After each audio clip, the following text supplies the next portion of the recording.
Hello and welcome back to the Angry Dave podcast. This is Dave. My next guest is my friend, my judo instructor, my sensei, Alaa El Idrissi. Alaa, introduce yourself. Say hello to the world. Hi, everybody. Off the recording, I just asked you if you have any Angry Dave stories. It's one of the things I always ask everybody that I interview. And do you have one? I think I do. I think I've seen you angry. One of my other students too, that he was like just I don't know, like he was being have a big head, and you come in and you're just like, hey, why is this guy doing this? And I'm like looking at him and I'm like, well, people are different, Dave, It's like you gotta it's like people learn differently and act differently. So I can't just control everyone. And he's like, no, he shouldn't be doing like that. He shouldn't be like going in and respecting everybody. He's not respecting everyone. I'm like, oh, wait a minute. I guess he is. You're right, Yeah. So, and I've never seen that face before, and I Yeah. saw you like angry, and I'm like, oh man, Dave must be like very angry at this kid. So if I put him against him one time, he's gonna beat the crap out of him. So I'm like just trying to arrange that. I think you know who I'm talking about. I do. All right. So I I don't do. want to mention names. No, That's all. I don't want to embarrass anybody. Yeah, I think you have a little bit of that in you as well. Oh yeah, of course. All right. So let Everyone has one of them, yeah, right, right. just like you have that gentle human Yeah, being face and you have the devil face that comes out when it's needed. yeah, And it's kind of normal, yeah. So let's talk about what year were you born? So I'm born in 1987 and Halloween, Oh, Oh, Halloween, yep, right? Halloween, a devil's birthday. And you were born in Casablanca, Morocco, Correct. Yep. and you have how many siblings? I have three siblings. Okay. Yep. Are you the oldest? Who's the oldest? No, I have one of my brothers that is older than me. I'm the second one, but from my mom and dad, I'm the oldest. You're the oldest. And growing up in your household was it you, your younger brother and younger sister? Yeah, Okay. and two adopted kids. My dad adopted two family members and my dad took them out. One of them is blind, Oh wow. and he's actually 2021 Paralympian Oh and wow. won the best award of like soccer player. Oh, in Morocco? Yeah. All right, so talk to me about growing up in Morocco. What was it like? First of all, like I grew up in a very bad neighborhood, very close to the beach. It's a really nice view, nice place, but like the neighborhood itself, it was like kind of the hood. Yeah, So it was a dangerous place. If you could walk by yourself, they could like just take off anything that you have. right, So that was one of the reasons that why my family put me in martial art. right. So when I grew up, when I was a kid, I was like walking in. I was that nice kids, always having nice sneakers, always having nice this because my parents were like just like trying to provide me with the best they can. Right. So I was like that. But like the area, Yeah. if you're walking out with the nice shoes or nice things. Yeah, people want to take that shit. No, no, no. So my dad looked at me, when I was like literally like about 3 years old, he just like put me into karate. Okay. He was like, my dad was never an athlete, was never like a sportsman or anything. So he just like decided to put me in because of just the area. Right. Yeah. So I grew up doing karate from when I was like 3 years old till about like 12 years old. Okay. It was good. Good part of my life. I was like enjoying it, Right. but like when I reached a certain age, I started like dreaming big about like I want to see like big events. I want to represent. I want to go in because I Right. was a fighter too. I like Yeah. fighting. Yeah. I like fighting. I will always like fight because matter of fact, like I had a nice story when I was in my house. My uncles, they were like big guys, and they like fighting. Right. So I don't know. Here in America is different. Kids like can't watch certain movies, Right. right?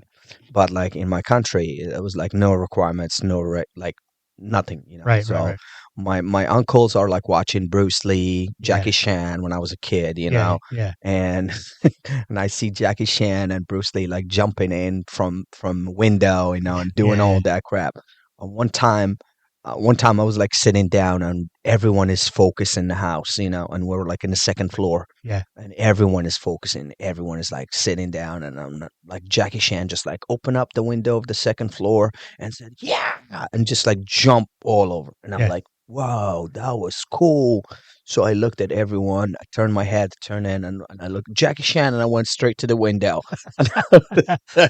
Yo, my uncle just like slapped the crap out of me. He's like, "Sit the fuck down." I was like, "Oh my He grabbed god." you before you got Oh there. yeah, I was like, I want to be like Jackie Chan. It's like, no, Jackie Chan is a movie. You gotta sit down. You gotta get hurt. I'm like, okay. So that was a story when I was a kid. That's But that funny. shows that I was like always wanted to be a fighter. Yeah, Always wanted to be. And the Bruce Lee movies, Jackie Chan movies at that age when I was young, you know, yeah, it was like an inspiration. You know, that was the first things. That was the first steps towards fighting. yeah. Tell me about, did you get in a lot of fights as a young kid? Of course, I Yeah, was like at school. Oh, I used to watch a lot of cartoons, and there was like this cartoon is yeah, called Tiger Mask, right, and the Tiger Mask is a Japanese cartoon that it's all about fighting. It's about this Arab guy that just goes in and keep fighting with a mask. right. It's like it's like the WWE, you know. Yeah, And I used to love that, yeah, and based on that cartoon, I whatever like happens in the cartoon, I would just like go in and try to do, you know. yeah, yeah. So, So uh, I think we connect in a way because I grew up in a neighborhood. I think kind of like yours, was just the end of every argument was a fight. Was that the kind of the same way there? oh yeah, yeah, Yeah, yeah. Like for me, it was like different because you have me because of the neighborhood. yeah, I was not supposed to go out a lot right. because that's what it's like. Yeah. Until we changed the neighborhood, that I was okay. But Okay. like the neighborhood that I was at, that I grew up in, and it Yeah. was like I don't really like go out a lot. But if I do, I always have a fight. Right. So it was like that. So Yeah. one of the times I was at the school, and this guy was like, I think he was like 2 grades above me, and he Yeah. was like really Uh-huh. tall kid, and he came in, and I remember that incident happened where he just come and pick on me Yeah. the entire class. Uh-huh. Like he's grabbed me by my hair and I try to beat me, and I'm looking at him and I was like, dude, you better back up. I don't want to fight you, dude. Right. Come on. I don't want to get in trouble. And he's like, what are you saying? You don't want to fight me? I'm gonna beat you up. You can't fight me. And I'm like, come on, dude. Like, I don't want to fight. Come on, please. Let me be, you know. And Yeah. I'm just begging him to let me be. So we went out from the school. He followed me. He picked and he held my head, like he held my hair like that. All I did is I was just push him, picked up my leg, literally my foot. It was stamped right in his eye right here, because I used to Yeah. like fight with my legs a lot. So Right. like I just like literally stamped it right here. Yeah. Um, Under he his eye. Yeah. yeah. So like I give him a black eye. I give him a black eye and I beat the crap out of him. So he went home. Yeah. He went home. You know how the mom comes in and tells Uh-huh. you like, "Hey, my son? Like, how Yeah. did my son get beat?" Right. So his mom took him and she was like, you better like take me to this guy's house." Right. You know, his mom is coming in, knocking on my door, and she's Yeah. just screaming. She's Yeah. just screaming that screams. Yeah. Yeah. And she looked at she tells my mom like, "Hey, your son is like beat up my son. This is not right. Like you gotta." And my mom, she's like, "Are you sure your son and my son beat your son?" Right. And she was like, "Yeah, he's not gonna lie about it, you know." And she's like, I just want to ask you if you're sure because my son is like so young and so Little. little. Yeah. Yeah. I don't think he can beat up that kid. Yeah. And she's like, "No, like get him out, let him out." And I came out and I was like literally putting my head down, Yeah. you know, and the mom looked at me, his mom looked Yeah. at me, and she's like, is this the kid that beat you? And he's like, yes. He was like so proud about like, Yeah. he's like, yes. And his mom, she looked at him and she looked at my mom and she apologized, beat the crap out of her son and go back. She's like, this kid beat you up. You're not like, you're not my son, so uh, go back up. that's So so funny. that was funny. Yeah. And I had so many of those, Yeah. Yeah. Yeah. because I was the tiniest kid, the Yeah. smallest kid, but the mightiest kid. Yeah. It's Yeah. like I beat the crap out of everyone's try to Yeah. like bully me. Yeah. Did that slow down as you got older? It didn't slow down as I get older. It did slow down when I start like going into martial art, Right. because what happened to me is all my energy, I was like, just instead of me putting it out and putting it angry Yeah. on anybody Yeah. or anyone that's like trying, and I just like put it in the gym. And that's what like I was like succeeding at the gym, because every single time I go there, I try to give my best. And I'm like, Right. so I did karate. That was the start up for me. Right. But as I said, again, I was like always ambitious and I needed more. Right. So the karate thing, I was looking at one time as a summer, I'm looking at the sports, Right. and karate is not an Olympic sport at the Right. time. Yeah. So I was like, oh man, I want to be at this event. I want to be at this big event, Right. which is like the Olympics. Yeah. And I'm like, and I'm just like, what kind of sports is it's an Olympic sport? So I'm looking up, and there is no karate, and I'm like, oh man. Now, and I was young, when I was when you're young and think about that means that you're like you wanted to Right. do something Yeah. for Yeah. that, so Yeah. which is good. Yeah. So that was the start. Then my dad, uh, one incident happened because when we used to compete at karate, I started competing, but I had the coach has his son Uh huh. on the same weight as As you. me, you Yeah. know, and in that division. Yeah. It's not like here where like you can fight multiple people can fight, Right. Right. Right. Right. At the time when I was competing in Morocco, it was like only one person can fight. Kind of like wrestling is here. Right. So it's Yeah. like one person can enter the tournament. Right. So we were like on the same way. I used to beat up his son, but like he's put in his son. Yeah. So I have a story for that too, because Yeah. it's like it was interesting. My dad. So I used to go to the school, to the karate school, Right. right? Yeah. And the first three times I lied in my life. This is about like was talking about my discipline, Right. and how parents can discipline their kids too. And from that, like my dad literally did a good job. So Yeah. so I remember that. Like I went to the karate school, and after the tournaments, I decided myself. Nobody decided for me that I'm not going back to that school. Right. I'm not going back to the school. Yeah. But I couldn't have the strength to tell my dad or my Yeah. Yeah. Yeah. mom You're about it, that because I don't you. want to go because they're paying the money, Right. and I cannot not just like tell them I'm not going to show up. Right. So what happened is I went to like by the time I finish the school, I go home, I eat something, then I go to Karate the school. karate school. Yeah. So the time that I was going to go to karate school, what I did is I put my bag, I put everything, and I didn't go to karate school. I didn't went to my friends to play card instead. Okay. Okay, so we spent like 2 hours playing cards instead of me like doing 2 hours of karate. Right. My dad went to the school. He didn't find me there. Yeah. So he came back home. He asked me the question the first time. He asked me, he's like, "Hey, Ala, where have you been?" I was like, "Oh, I've been in the karate school." He kind of looked at me, didn't say a word. Yeah. That was the first time. Didn't say anything. Second class, so same thing Same happened. thing. Yeah. Same thing happened. I went in again, went to play with my friends, came back home. He asked me the same question. I'm like, I was at the school. Why are you asking me the same question? My dad was like going to the school, Right. but he didn't even see me there. Right. And he asked the coach, and the coach says like, "Oh, I haven't seen him for 2 days." And they were like, "Okay." Well, so the third time that I come in, I did the same thing. My dad is already ready for me, beat Yeah. the crap out of me. Yeah. And he told me, he's like, you don't want to lie. And it's like, you don't want to lie to me. You just tell me you don't want to go. You Right. don't lie. And that was the first time I lied, and that was the last time I lied for my dad, because Yeah. never that happened Yeah. after that. Yeah.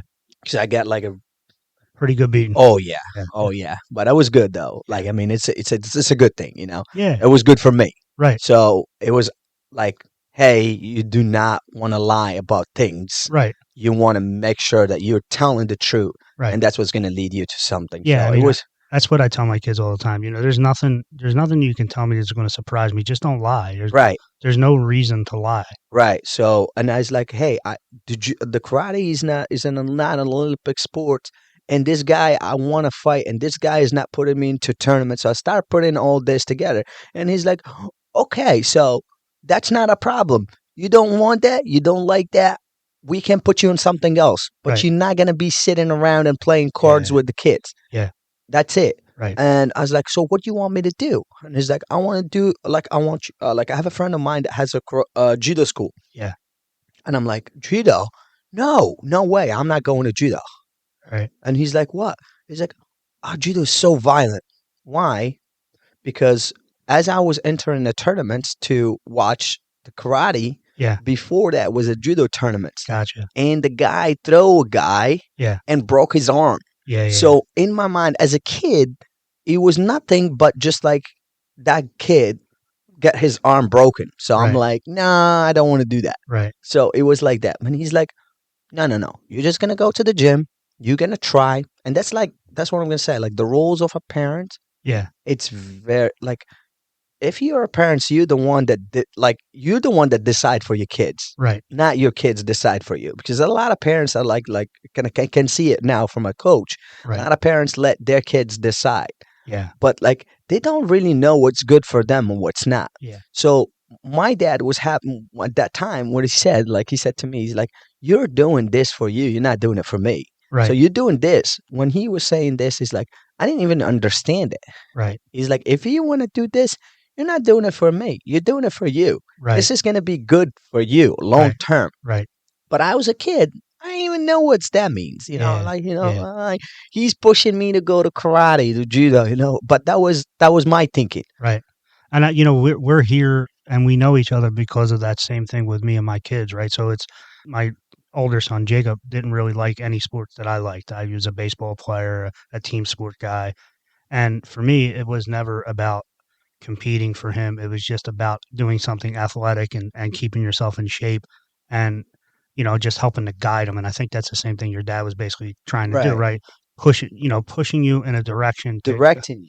they're directing you, not, giving you some choice in the matter. But again, you don't have ultimate choice like some of the parents that we see every day where the kid basically runs the show all the Yeah, time. yeah, yeah, of Yeah. course. But Yeah. my dad, it wasn't like that. My dad, was like, okay, that quiet person is Yeah. like good, but like he's like literally directing me. So he's Yeah. like, I'm gonna take you to this judo school. He brought me in the judo school on a Friday night just to watch. Right. Friday night, and it was packed. Yeah. It Yeah. was like because judo in Morocco is big, it's huge. So it's about like 50 people just like fighting each other, and they were like so good. Some Yeah. of the guys are so good. So I really liked it. And it's like, is judo like this? And my dad turned around. Right, he doesn't know what judo is too, Right. and he's like, yeah, this is judo. And Right. he bring the coach, and he introduced me to the coach, and the coach says like, oh, this is. I asked him, and it's like, judo is safe, and he's like, yeah, it's of course it's safe. You're gonna come in and start doing judo with us, and I'm like, yep. And I said, okay. It was that Friday night. On Sunday, I told my dad that I want to go. So on Sunday, on that club, what they do is they have morning class from 8 to 10. It was soccer. They Oh, play soccer, cool. right? Yeah. So all the kids come, kids, adults, everyone comes Yeah. in, and we do like a team soccer plays, Right. and it was a Sunday. Then they have the after that, it's a little bit of technique, then fight day, which is like they do just like rounds of renderies. So we did this soccer thing. I came in. One of the coaches there, it was like the guy that helped out, and he's the assistant coach. Yeah. He took me in, and he was like teaching me one move the entire time. Right. Yeah. So everyone like sits down. So we're gonna start the fights and the rounds, and like everyone is in gonna fight, but the coach didn't include me. Right. So I raised my hand. Okay, that fighter of a kid. Yeah. I raised my hand and I said to the coach like this. He's like, "Hey, coach," and he's like, "What?" And he's like, "Oh, why am I not fighting?" And he's like, "Oh, it's your first day. Like you can't be fighting." I was like, "Listen, if I don't fight, I'm not coming back." Period. And it was like that. He Yeah. was like, "If I don't fight, I'm not coming back."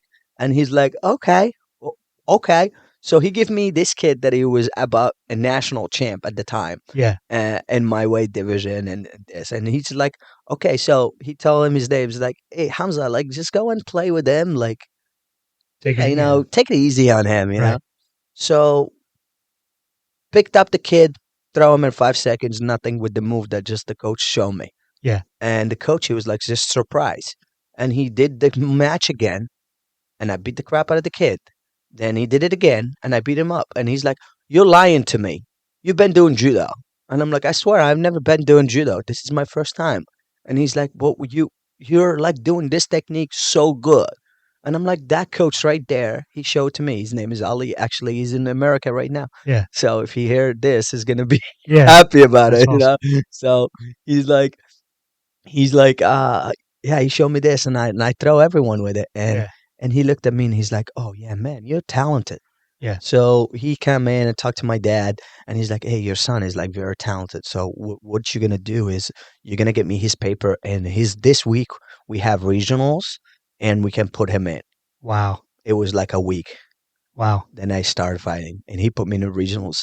I won the regionals with Did you one really? technique. I beat the crap What out of everyone. what technique was it? It was Morote Sanagi, and it Rote was Sana. my favorite. And I was like, I just like boom, Yeah. like smack everyone with it. Yeah. So I came home and I was like so cocky about it, like how I beat Yeah. everyone in 1 week of training. And my mom, my mom, she looked at me because my mom, she was my biggest supporter. By the way, she Yeah. always go with me everywhere. And and she was like, "So what happened?" I was like, "I beat up everyone." "What you mean? What happened?" Yeah. I'm the biggest hit. And she looked at me. She's like, "No, no, no, no. National's gonna be different. Yeah. Yeah. Yeah. National's gonna be different. Regionals is only the guys around here in Casablanca and Right. like the new." And I was like, "Okay, all right, And okay." about how old are you with at this Uh, time? I think I was about 10, 11. Yeah. About 10, 11. I think 11, more of 11, 11 Okay. years old. Yeah. So and she's like, "Nationals is gonna be different." I'm like, "Okay." I went to nationals. I won the first round. Second round, boom, I get bombed. Yeah. I fought for the place at three. I get bombed again. So I Yeah. was like, "Oh man, this is difficult. Yeah. Yeah. This is was hard." Then I start training. Then I was like, "Oh no, guess what?" Like the first one, it was just like So that failure, what did that do for you? Like, it literally changed me because I was always competitor. yeah. So what happened is like when I lost that first, it's like it just like showed that like I didn't know anything. Well, of course I didn't know anything because Right. it was like only 1 week of training or 2 weeks of training. Right. Right. But like the total between regionals and nationals, it was a month. Right. And I was a month of training, and I was like, I did karate for years, Right. But it's but it's a different. different sports. Yeah. It's not the same. Right. And So again, it's just for anybody that doesn't know judo or the the Japanese language, randori means like basically sparring. yeah. And Marote Tsunagi, I'll let you look that up, but that's not an easy throw for a kid to learn right away. Right. Yeah. Yeah. It's a very complicated throw, but Yeah. like, guess what? Like, because I was like literally like I'm into martial art, Right. so it was easier for me to transition. Yeah. Yeah. Sure. Because when you are a fighter, as I told you, like I was watching, like I had the wrestling and the grappling personality on me, Yeah. but I've never learned it. Right. And Because so, I used to watch the Tiger Mask and all these cartoons, yeah. and they all wrestle, but like karate was like punching, kicking, and it's not the karate as here, like when you're like punch boards and this. Yeah. No, Yeah. you're like going in and It's fight. real Is karate. real karate. You go in and fight actually. Yeah. So I was like always exposed to fighting, Yeah. but it was never grappling. So when Right. I did the transition, it was so easy. Right. Yeah. Because you've been doing it already, Oh yeah. and the movement is similar. Oh yeah. Yeah. Yeah. So tell me, what would your parents said about Alaa as like that 11 or 10-year old? How were you as a kid? Were you a pain in the ass? Um, so in terms of like being a pain in the ass, probably I wasn't Okay. because I was that cool kid that always like just focus about training. Yep. I wasn't really like giving in trouble. Since I like started like literally training, Yeah. I was no trouble. My focus, my main focus was just like on training. Okay. Like that's it. Yeah. I don't really hang out with a lot of people. Yeah. It's like I hang out with only like the surrounding people that does judo Yeah. or Yeah. does the same sports that I do. I always link with the people that like literally ties with the things that I do. Um, and most of all, like I was like traveling by a young age, traveling everywhere. When did you start traveling? How old were you about? I think of I'm born in Four, '87. 14 years old, 14, Yeah, 15 years so old? yeah, I started traveling at that time. Went to France for tournaments, and then I started like going in the national team. Like the So junior nationals? Is that yeah, what it was? it's junior nationals, senior nationals, and all that. Like I started young. Like other people knows me in the circuit when I was young too. Yeah. Yeah. You were in that circuit for a long Oh time. yeah, right. When was the first time you won the junior nationals for Morocco? How old were you? 1999, 2000. 1999, 2000. Yep, And 2000, 2000. Yeah, 2000, 1999. It was the one that I think I won regionals, but I didn't win nationals. 2000, I won you nationals. won nationals. Yeah. And then did senior nationals, how old were you at that point? I was junior. I think I was about 17, 17, 18 when I was junior. Yeah, I And won it. and you won it. And then talk to me about that travel. Like you did a ton of it, right? I mean, Yeah, I've been everywhere. I've been like, I'm not from a rich family, right. right? But like the judo created a big opportunity for me because it was an escape. Yeah. How it was because it was a government fund, which is like if you're good in Yeah. the country take care of you. Right. It's like they want to be the face. You want you to be the face of the country. So that's Right. why I was like when I said like I was young traveling with the people, Yeah. or traveling with the older people. So I was like always not really making any trouble. I was like just focus on my work, Right. and it was work. That's for me. It was work. Yeah. So and it's kind of like I'm traveling, I'm fighting, I'm enjoying what I'm doing. So Yeah. that's what I was doing. And you were just engrossed in it the whole time. Right. I mean, that was Yeah. your life. Right. That was it. Like I was like training 2 times a week, like 2 times a day, 3 times a day, 7 days a week, 6 days a week, only one day off. So it's been since I was like I was young. Yeah. Even when I was young, when I was younger, like when I was younger, Yeah. it's just like for me, even if I wasn't in a national team, I was training like national team. So Right. for me, I was like trying to do my best to achieve a certain level Yeah. so I can just like keep fighting. Yeah. I'm always like ambitious to beat up older guys that are older than me. Right. Do you regret it about being that singularly focused like that into it? Do you have any regrets at all? So I don't regret anything in my life Yeah. because there's things, experiences. Yeah. There is, I believe I'm a big believer about like there is no failures in life. Yeah. It's only experiences, Yep. and the experiences, it's how the people can deal with it. Right. So it's my experiences is all like concerning judo, concerning fighting, concerning this, Yeah. and just like going in, experiencing other lands, experiencing other people's. Like it's all about experiences. That's what I'm gonna say. Yeah. Like I don't regret anything in what happened. Yeah. Yeah. I mean, it also brought you across. I mean, Oh yeah, all over the world, and right. met a And ton of it's people. met ton of people everywhere. Now I am working on judo. Yeah. That's my life. That's part Right. of my life.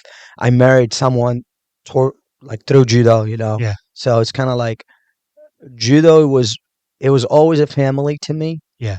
and it created a family to me. Yeah. It created a job environment for me. Right. It's kind of like everything, and it's like very few sports that you're gonna see that. Also, it's like it's if you're ambitious at certain things and you want and you like have that mindset, Yeah. judo create a different mindset. Create like that. Create that mindset for people that do judo.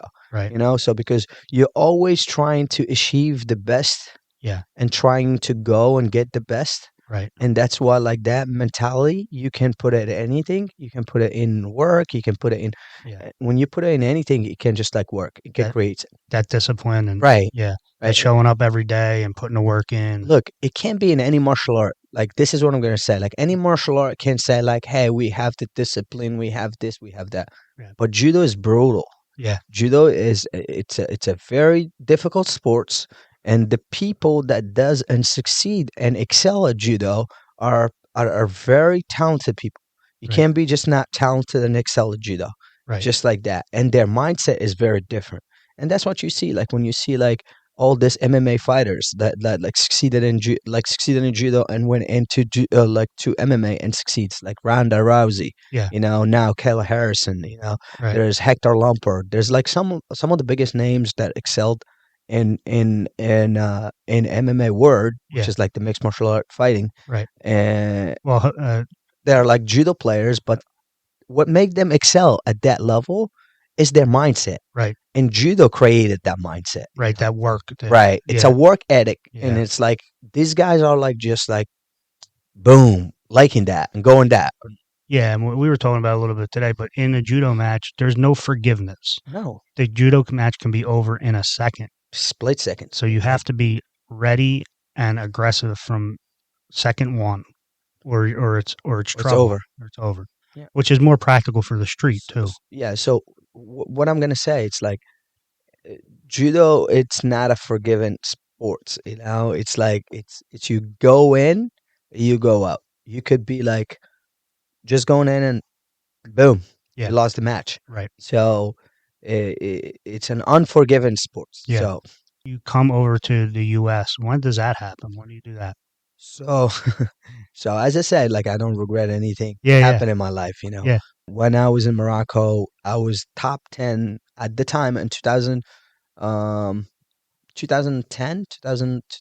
I was like amongst the top 10 in the world, and I was going for the 2012 Olympic. Olympics. Yeah. Yeah. And I'm like in a run for it. So you need to be top 22. Right. So I had some issues with the Moroccan national team. Gotcha. I got like into some brawl, into some trouble.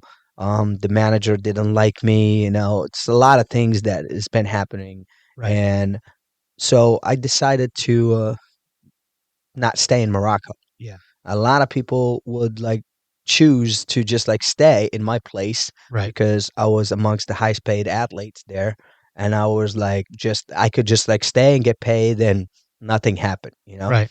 But what happened is, like, I did not want that. I just like wanted to change. I just like, if I'm not succeeding, Right. if I felt like I'm not gonna be a world champion, why am I gonna waste my time there? Right. That's it. Yeah. That was for me the point. Right. For me, the point, it was like Europe. To go to Europe, it wasn't like a thing. I wanted to change because I've been all over Europe, and it wasn't something that attached me to it. Right. I've seen everything there. I'm like, you know what? It's not for me. Right. So I wanted a bigger of a challenge. Everyone in the world knows about America, learn about the American dream. You can make it, you can do this. So it was in my mind. And I Right. was like, you know what? I need to go to America. If I'm going, I'm not going to Europe. I'm going to America. Right. I always like the two things, America or Australia. I wanted to go as far as possible. Yeah. So, nobody knows me, Right. and I can just create a name for myself. D- That's what it is. So I can make them respect me more. And this is what happened. And in 2011, I talked to one of my friends that he lives in America, Okay. and I was like, "Hey, listen, I'm thinking of coming in America, and I wanna go." He's like, "Yeah, you can come in and can stay with me and this and that and that." And I'm like, "Okay, sure, good." And I met the judo coach, Serge Boysil. I met him in the World Championship. Yeah. I think it was I seen him in 2009 when I was at the World Championship in Rotterdam, Yeah. and it was Ramadan, and I was fasting. Yeah. Yeah. Yeah. Man, that was brutal. Yeah. Oh, I was like literally fasting. Him and his daughter, they were like at the food court, and they were like just eating. I'm looking at them, and I like bug my friends, and I'm like, yo, listen, like these guys are eating like crazy, man. I'm like fucking hungry here. And he kind of Yeah. looked at me and is like, so we met them on the elevator and I was just like making fun. I Yeah. was like, hey, it's like, you in America? Yeah, it's like, yes, I'm in America. And I was like, maybe one day I come. So I just said that. Yeah. I'm not like, I don't even know the guy, Right. you know. In 2010, he came to Morocco, Oh, wow. okay? Yeah. For junior world championship where my brother was fighting there. Gotcha. And I'm like, okay. So I went to him and I said, like, hey, one my friend that is in this is how the word is very small, Yeah. and you can see that there is a hey, I have this that I'm gonna go to America. Right. So so my friend talked to me and he's like, hey Allah, I train at this club and the coach is one of the national team coaches. And I'm like, who's the guy? And he's like, his name is Serge Buisu. And it's like, oh, I met the guy before. Yeah. And he's like, oh, yeah, he's going to be in Morocco. And I'm like, oh, sure.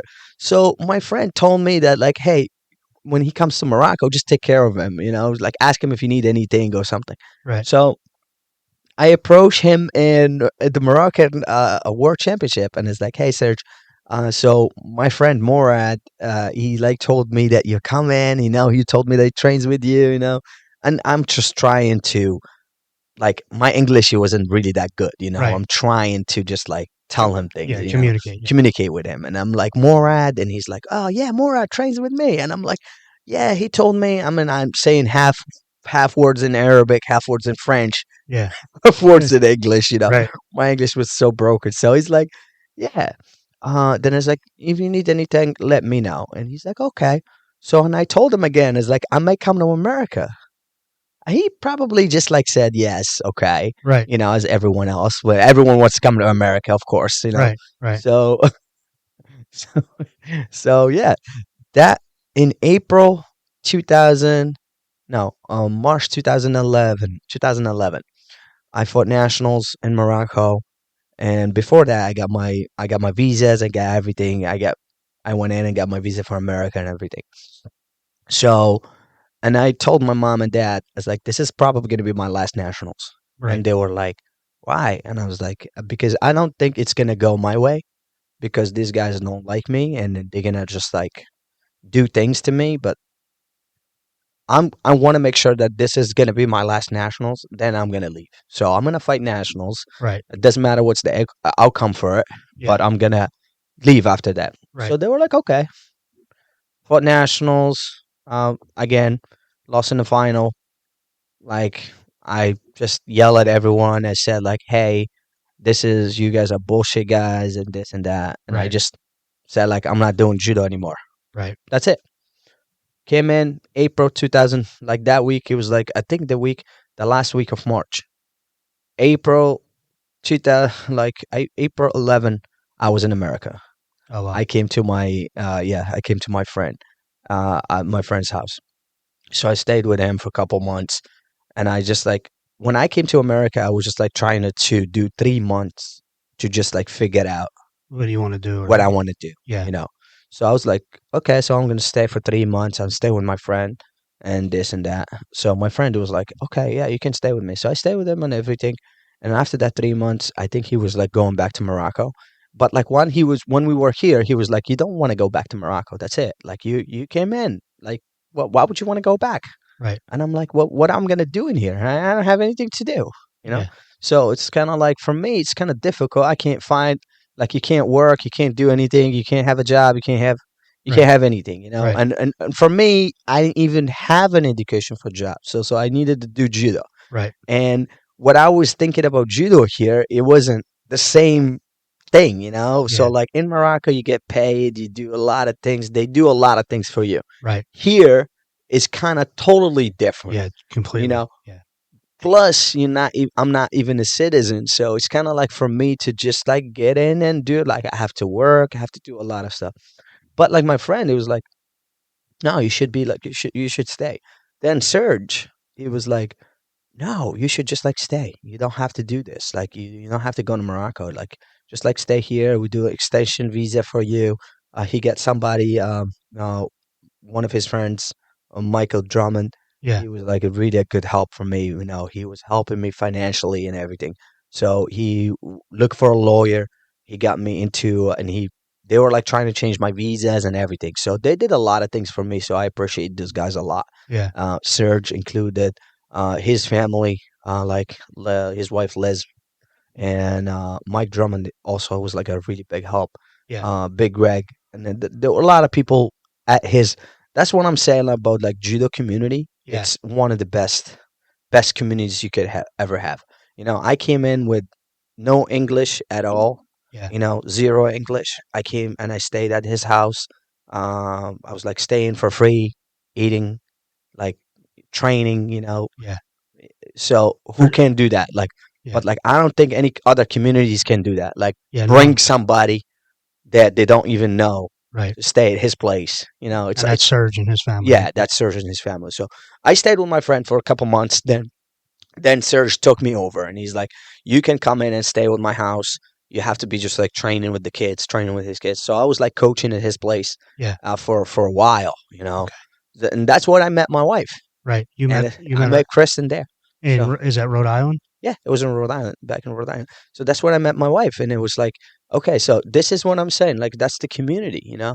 You get through the community, and they're like people love you, you know. Yeah. Of course, I wasn't a bad person too. I Yeah. was like You're an all right. okay. I was an You're okay guy, you yeah. know. You're all right.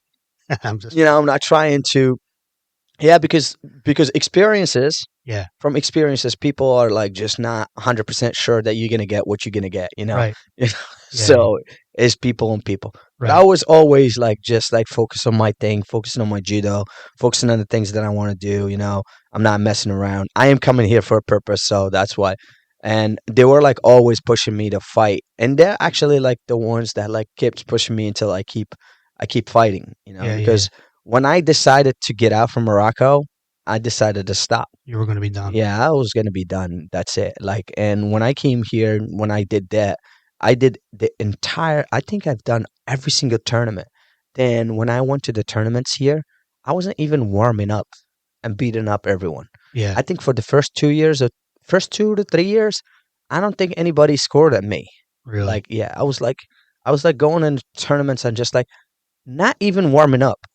Yeah. Not even warming up. I go to tournaments not even warming up and beating the crap out of people. So I just like this, like I lost that fire, you know, Yeah. because Was it because of all the politics and was that the dealing with people? It wasn't. Was it the judo that you got tired of, or it the just my ambitions were like too high, and I was at my peak right, in 2011. I was 24. right, You know, I was at my peak, on my best. right. You know, so instead of me keeping fighting, I stopped. Yeah, yeah, yeah, So that was a big thing. So for me, I get into a depression. yeah. I get into a lot of things, and it's like it was just harder for me to continue to go.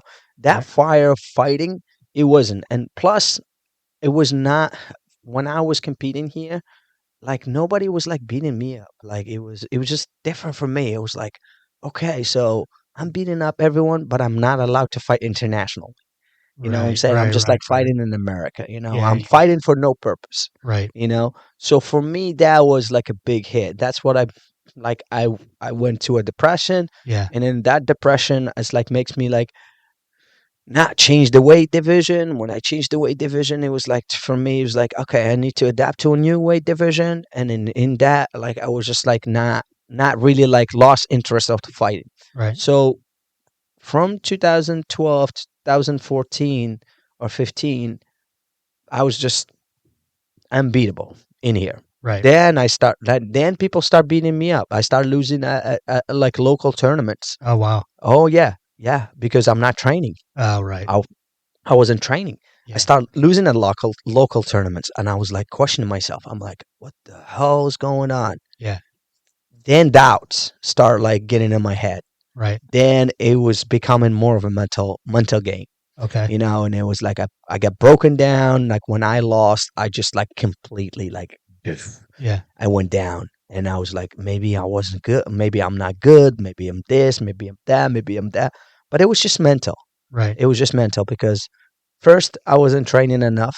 Yeah. Second, I wasn't even in the mode of competition with anybody. Then when I start losing to the guys. But the guys that I lost to is like not like literally like schlubs, you know. Right, Like right. they're guys that end up being national champions. They are like, Pan Am champions. I'm not Right. losing to somebody that is nobody. So So. But for me, that was like those guys I used to beat like with my eyes closed. yeah. You know. So I know because I'm looking at the picture right now that you were senior U.S. national champion in 2018. Yes. So that took me like what until like my 30, 32, Yeah. 30 something, you know. So what brought you back out of it? What? We're talking about mindset. Yeah. Talking about mindset.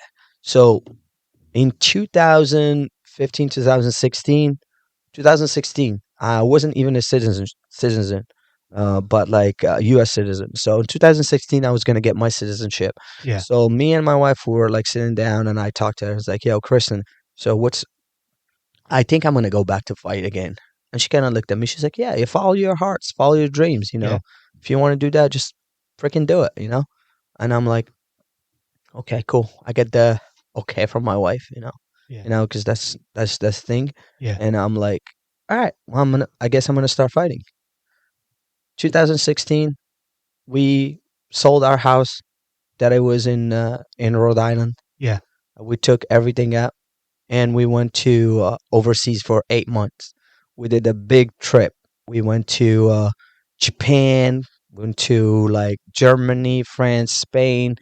We went everywhere Yeah. for about 6 months because we decided that we're gonna move from Rhode Island. We're gonna move to Philly, Yeah. but also I'm gonna continue fighting just to achieve my Olympic dream. Right. So it was like okay, on that 2016, I came back to the US and I decided, I think 2017, 2016, 2016. Yeah. And yeah, my first fight, like, I think I went up to, on my weight. I think I was like about 185 Oh, yeah. Right. of weight. Then Okay. I decided to just like do the trip and go down to 145 Right. because that was my regular weight that I was gonna fight. So and I went back to my 145. First fight, I get this kid. Um, I think his name is Brown something. Josh Brown. Yeah, Josh Brown. I will never forget that. Yeah, he's a good kid though, by the way. So first round, I'm with Josh Brown, and I'm just like trying to do Yoko Tomonagi. Like the moments that I did Yoko Tomonagi, it's a sacrifice throw. Yeah. I think my groin popped Yeah. right away. So it was first round. Oh, wow. So I'm kind of looking at myself and looking at my Kristen as like, fuck, this is not looking that it's good. Yeah. I broke my groin. I'm 6 months out. I cannot do anything. So it's like it's crazy. Right. So she's like, okay, well, you get a rest, come back. Still have time for 2020. I think that was Right. so still like time for 2020. Right. And I'm like, okay, good. 2017, I came back again, and I was like, I did the local tournaments, and I've won a couple Yeah. of the local tournaments, but like, I wanted to win nationals, so just like, it's I have it. So for Yeah. me, I have it. Right. I went in, lost in the semifinals. I lost to this kid. Don't remember, like, I freaking forget his name, but like, I lost him. I mean, it was a bad call. I lost. Yeah. I did I took third place. So in Right. 2017. But I was the number one seed. I Right. was like the number one guy in the US. Right. But I still lost the nationals. Right. For me, it was like, no, no, no, no, no, no. Yeah. This is not gonna I do not want to do this. Right. I don't want to end up my career like just Just yeah. Third place. third place. Yeah. No. No. I'll always first.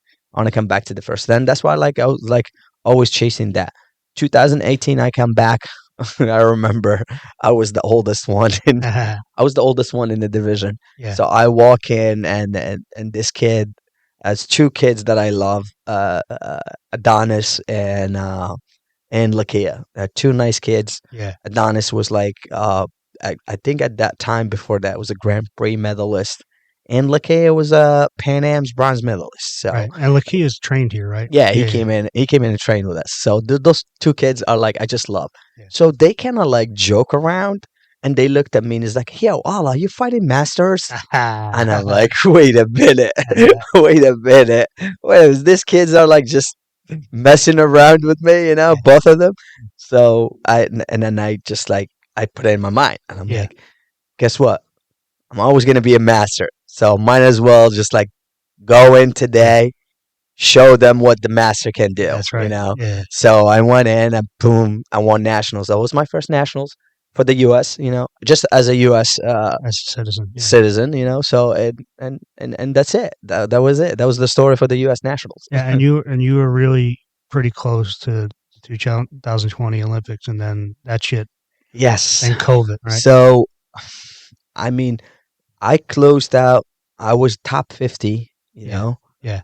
I needed a medal at the Pan Ams, and I needed like a a place, uh, I mean, top 5 or top 7 at a Grand Slam. Okay. So that I couldn't be in, Yeah, So I needed a medal at Pan Ams.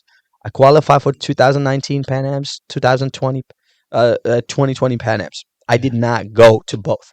Right. The first one, it was COVID. Yeah. The second one, I got my son. Right. So Yeah. that was like a clear letter that I am not even gonna go and do anything anymore. That's it. And So now, as soon as I got my son, I was like, you know what? I don't think this is even worth it for me. right.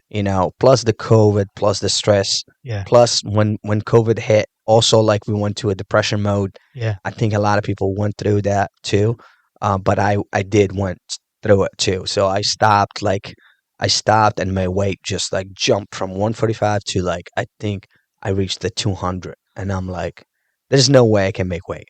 Right. I get qualified for words too. I had to give up my spot for Pan Am's. I gave up my spot for words. So it was just like a sign that it's not meant to be. So what is a sign that is not meant to be for you? Yeah. It's not meant to be for you. So Right. I was trying to challenge the odds and just like go in, but like, guess what? Not everyone is an Olympic champion. Not Right. everyone is a world champion. Right. It's only 1% is at the top of the top of the top of the top of people. Right. It doesn't mean that I'm not a judo player. It doesn't mean that I'm not a bad judo player. It's like I'm pretty happy about things that I've done in my life, Yeah. and it's not meant to be. So I shouldn't be challenging it. And I was a lot of people go through a lot through that Yeah. because, um, again, mental health is an issue. Right. It is. It is a big issue, and a lot of athletes go through that. And from this, I want to say that like I want people to be kind on athletes because Yeah. what I'm going to say is like a lot of athletes, you guys or like normal people don't know what athletes go through. Yeah. The grind. Sometimes, yeah, sometimes they're like going through hard times that people don't really understand. So that's why like I encourage people to be kind to these athletes. Yeah. Give Just them give them good words of encouragement. right. When they stop, it's not they stop because they want to stop. There's maybe a reason for them to stop. Yeah. You don't know about it. They don't want to tell you about it. So it's like stop pushing. Yeah. And some of the people that they do have some mental issues and they're not telling you about it. So it's like, Well, yeah. I mean, it's also you're also talking about people that have won and been successful their whole life, and it's a masculine thing, and nobody wants to show that they're weak, uh, right? Or weak mentally or physically, right? right, But right. so yeah, and you talk about that grind that you go through, just to, It's not a question of a weakness. right? No, it's not It's not a right. question of a weakness. It's a question of like these guys are like just give it their best at certain points and a certain time of their lives, Right. and at certain points of their life, maybe they're not interested in things anymore. Right. So, but people keeps like just walking in and be like, "Hey, well, once you not doing this, once you not, Yeah. Yeah. come on, dude. Like you gotta think about it. These guys are like done their part. Right. They've done their part. It doesn't matter. They're representing a country, they're representing a nation, they represent somebody, they're representing themselves. They went in, they had the balls to go in and step on the stage and fight. Yeah. Period. Right. That's it. I mean, You and should give them respect. If you can't respect them, and if you don't want to respect them, just don't hurt them right. because they are like just, And for you, you were what 14 years old when you start traveling oh internationally yeah, until almost doing 33. Yeah. So I've been in the circuit for like too long that like right. some of the people, and I think I remember like I was I think I was 21 or 22, Yeah. and I was like sitting in an event, and one of the Canadian guys, I remember, like, because I used to fight him when I was a kid. We always used to fight. So he kind of looked at me and he's like, "Allah, like, how old are you?" And I was like, 21. And he looked at me and he's like, 21? You're Yeah. fake. He said, "You're fake." I'm like, "No." And he's like, "Yeah, I've been fighting you since like years." And I'm like, "Oh, yeah, yeah, because I was young when I was like in the circuit. I get Right. broken down." Again, education and coaching education, Yeah. it's a good thing to Yeah. have. Yeah. Yeah. Because if you're a coach and if you have a kid, you should preserve that kid, Yeah. you know? Preserve them. Right. Right. You should preserve that kid because as a coach, your job is to decide. As I said again, as you are a father, you should decide what's good for your kids, and as you're a coach, you should know what to decide for your students or for your kids too, because they are their kids. And if you preserve them, they're going to go longer and they're going to perform at the highest Right. if they're good, Yeah. of You're course. burning them out at 15, Right. 16 years Right. old. If you get burned out at 14, 15 years old and you're like just getting burned out, being like in this events and being in this and that and that, you may be like 22, 23, 24, and you'll be done. You're broken down into like pieces and you can't even go. And that happens a lot in judo, right? I mean, It happens in every yeah, sports, no, in every you sport, know. yeah, So there is the pushy parents. yeah, The pushy parents are the parents that wants their kids to be world champions at young age, yeah, and there is the uneducated coaches that wants to just like have these kids fights and win at every single right, kid right, tournament. because it's a So badge of honor to them. right. Yeah, But that doesn't mean anything, you know. When yeah, you win kids medal, it's kids medal. It doesn't mean anything. You can be an Olympic champions at the kids. People are gonna say yes, you're an Olympic champion, but you have a kid medal. But if you're an adult, right, you own it. You run it. You're right, like you show that you're the best adults, males or females that it exists, right, and it goes to the books as one of the best. right, You know, so and as I say again, there is a big number of people, of population that practice sports. Only 1% can achieve. It's only one gold medal. right. You That's know? it. Right. How many countries exist? Yeah. So many countries. Right. If you're in Olympic sports, it goes by countries, right? Right. So you go in and one person is going to win them. It can't be like 10 gold medalists Right. at one event. Right. No, it's only one. And that's how it makes the sports is hard, It's hard. you Yeah. know. And if you want to be the top of the top of the top, just qualify into any Olympics in terms of sports like this. It's itself, It's an it's an incredible. incredible achievement. Yeah. You Right. know, it's an achievement. Yeah. World championship, it's an achievement. Yeah. Just Just being invited. To be honest, okay. How many states are in America? 50 states, 50 states. Yeah. How many people practice judo? hundreds of thousands. Not everyone is a national champion. Right. Right. Not everyone's a local champion. Right. Right. So Right. Yeah. it's that's what it is. Yeah. If you see this and if you just like say like these guys are like national champions, it's national champions. You know, you gotta make sure that you're like give them some respect because Yeah. they're like get to the best of the best in the country, you know. Yeah. Now when you get to the country, you go to the continent.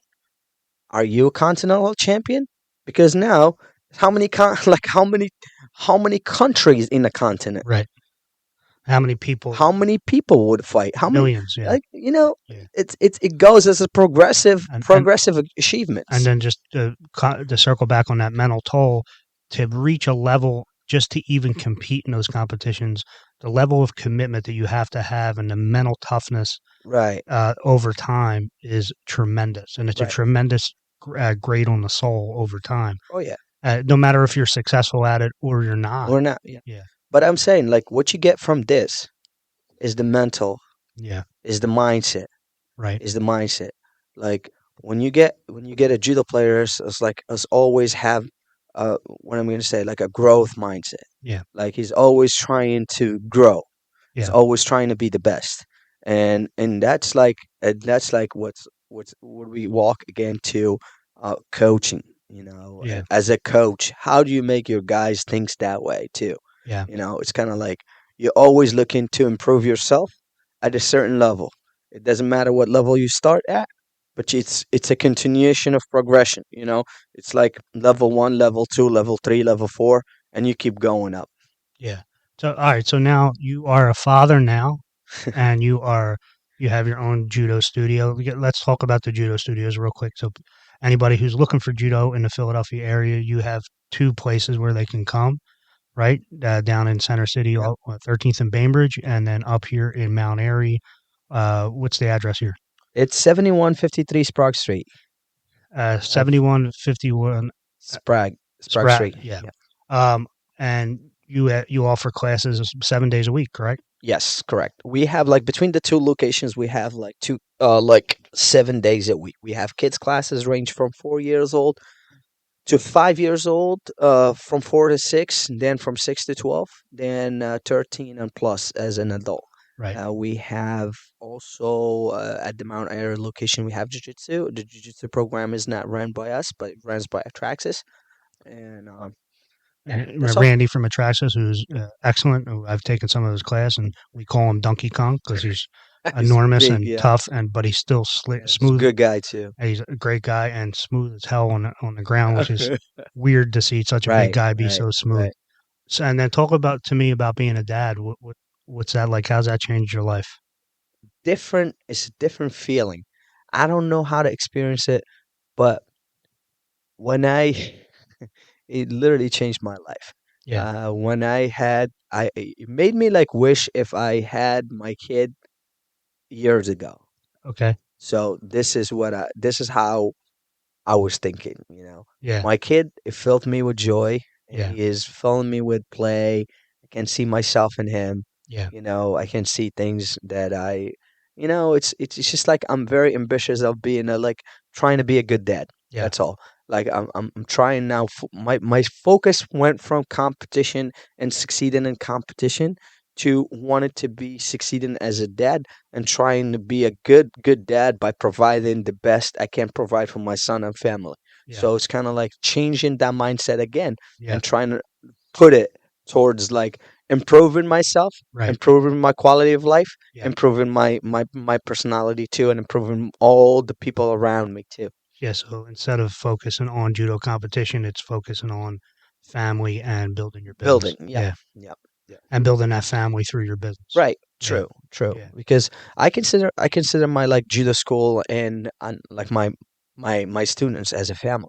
Because if you don't do it like that, you know, I don't think. I mean, maybe some other schools will say that they will say that we are a family, but they don't really understand the meaning of it. Right. But I do understand the meaning of it because I have this as a family because I'm building it towards that way because my wife is in it, Yeah. me, I'm in it, my son is in it, my father-in-law is in it, Yeah. my mother-in-law is in it. We're all investing in it.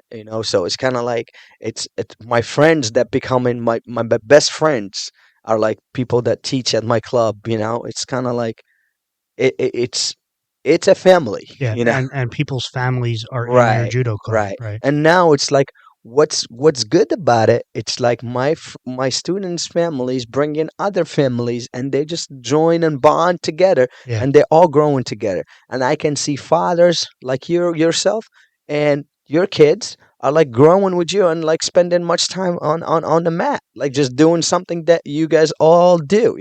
Yeah. So the entire family have an escape to go to judo and now I like see Jake that is growing into one of my main instructors here. He's like Right. he's yeah. You said it at the beginning. He's like you never wanted him to be a competitor. Yeah. And I've never pushed him to be a competitor Right. because I know that's not everyone can be a competitor. Yeah. But guess what? He is one of my assistant, and he's doing really good. Yeah. He's like doing really, really, really good Yeah. in terms of like he controls the kids. He knows how to deal with them. Yeah. He know when to say no, when to say yes. And like he's always helping. And this is what judo is all about. When you create that into a kid, and how old is Jake now? 17? 17. Yeah. 17 years old. And the funny thing is he's probably ready to be a competitor now. He's a different kid. Because you want him, you want that to come out from him. You don't Right. want to push it. Yeah. No. You Right. know, and Yeah. he's doing the best. And even in render, he's like really doing so good. Yeah. Yeah. But I've never pushed him. I've never like No. said Right. like, "Hey, listen, you have to fight. You have to do this. You have to." Hey, Jake, you want to fight? No? Okay, no problem. Right. Let's go. But, Jake, guess what? You're going to come and help me. You're going to Yeah. come and do this. And by the time he's coming and helping and doing all this, he's turning into one of the best guys that I have in the club. And he's one of my main, like I'm gonna say, like he's one of my main assistant coaches there. Yeah. Like he's one of the only that Right. comes into every class and teach with me. So it's Right. like Yeah, and he's a good teacher. He he's really is. turning. So Look, him, Manny, yeah, great, great, just great great, kids. great kids. 17 years old. I can literally close my eyes, go somewhere else, and be like, "Hey, Manny and Jake, you guys teach classes. Right. You don't have to worry about I it. don't have to worry about it. Yeah. When Manny and Jake are teaching, I don't have to worry about it." So just on that family perspective, so people know that my judo journey started on a Father's Day. I think it's 5 years ago now. Yeah, probably. Yeah, I think so. When Allah basically uh, embarrassed me to get on the mat, and called me a pussy in my ear. So, Well, so I got on the mat, and I haven't really been off since. And I was always afraid to do it because I know that I'm a competitive person, and I know you've seen it to me sometimes. yeah.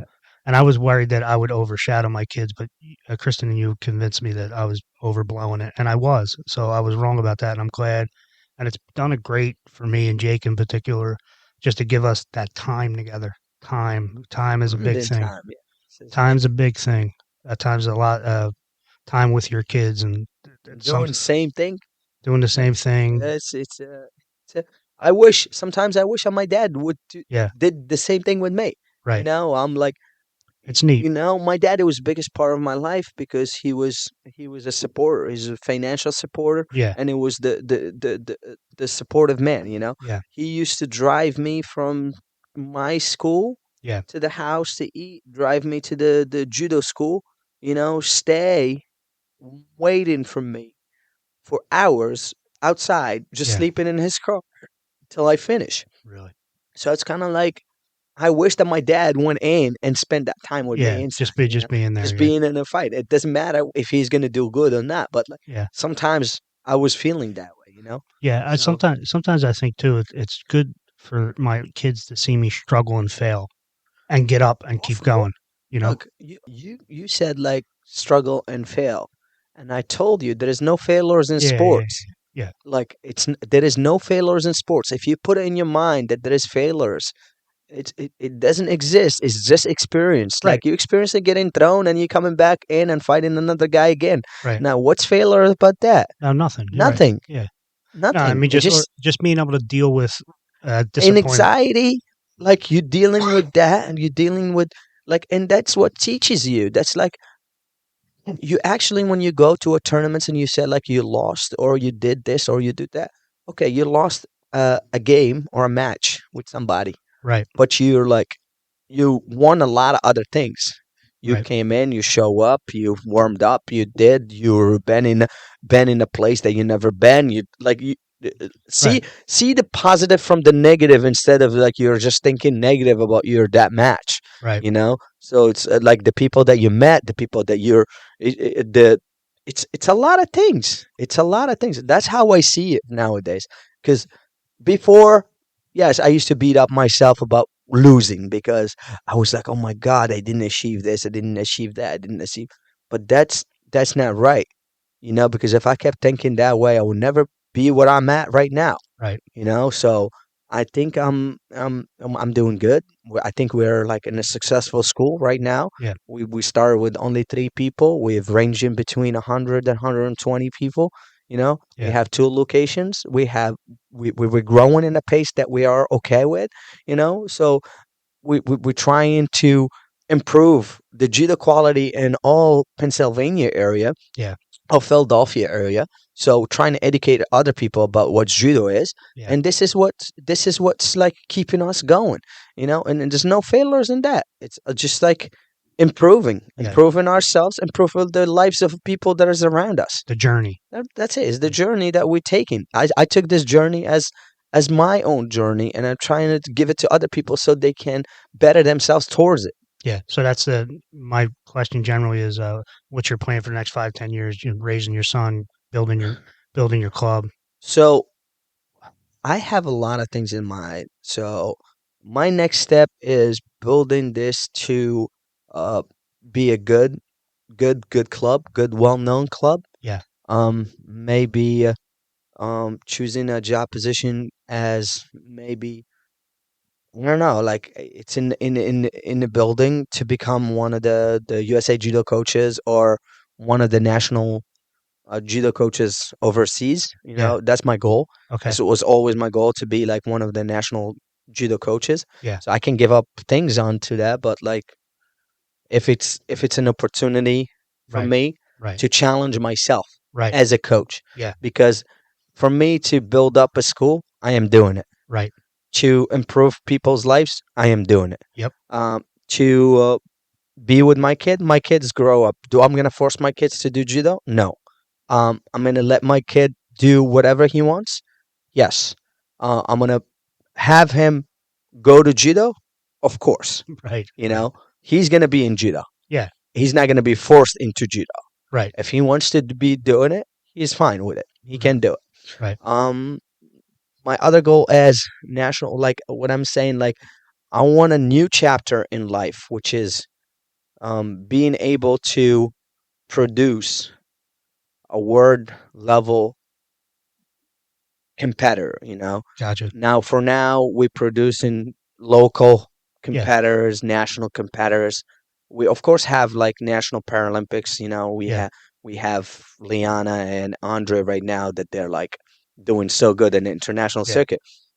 But I want like also to do that at a certain level. Right. It Mhm. doesn't matter. I just like want to do it for a couple years to Right. see where that goes. Yep.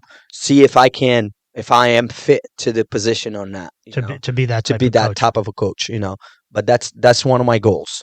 So if I put that in a checklist and I check it, I'm good. I'm good with my entire thing, and I won't regret anything in my life. Yeah. This is everything you could possibly do with the sports. I would want to do. Right. I want to achieve the highest of the highest levels. I want to go to the highest of the highest levels, Yeah. and I start from zero to becoming a hero. All right. So it's kind of like it's a progressive. It's just it, like everything is progressively like with me. Yeah. I try to progress in life. Right. Step one, step two, step three, And step. always having a new challenge. Oh yeah, of course. Yeah. Because if that's what I'm saying, like if you don't have a mind that think that way, Right. you're always gonna be underrated. Right. Yeah. You're underrating yourself, and Yeah. people will also underrated you. So Yep. if you have those ambitions, if you have those goals, you put them down. You put them down, and you'll be proud of saying them, and you have to do them. It's just like work towards them. So this is kind of like for me, it's a thing that I want to Yeah. All right. Enough of this normal stuff. do. Okay. I need a couple embarrassing stories. So let's talk about. I know that you've never been drunk, correct? You've Nah, not. correct. Yeah. All right. Well, you're a good man, but Okay. you have I any? think so. No, no, you are. You are. I'm not sure if I'm a good man. Well, yeah, you're all right. I think. What do you think Kristen would say about you? I don't know. We gotta ask her. What? Tell me about a. She will say I'm silly. You're silly. Sometimes I get angry too. Yeah, She will say that I get angry too. yeah. Sometimes for no reason. How does she deal with your anger? Laura tells everybody that she ignores me and then comes back to me in 5 minutes and I'm fine. Okay, well that was the deal with us. Yeah, Um like I get angry and I told her that since day one. Like I'm like if I get angry, don't stay in front of me. yeah, Just leave me alone. and I'll Come be fine. back later. Yeah, I'll be fine. yeah. But like you don't like that pushy person that comes into your face when you're angry, right? Uh huh. So that's me. Yeah, I do not like that. And she is good about that. yeah. She's good. She's good about that. She's like, okay, the beginning when we were like just get married, it was hard, of Yeah. course. But like right now that she knows me, that she just ignore me completely.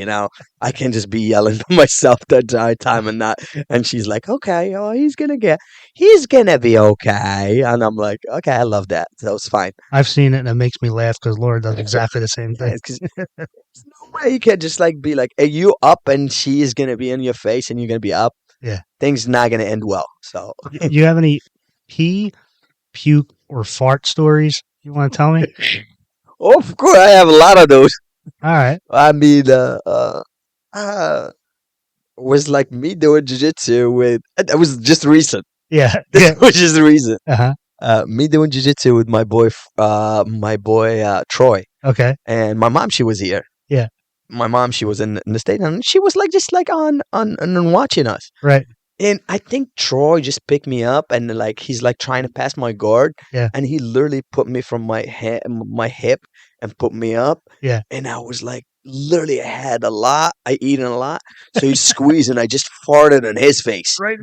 right to his face, and my mom she was like Die. dying, and she's like, "Oh my god," she's like, "You're turning into like being a competitor to a person that farts on the people's head."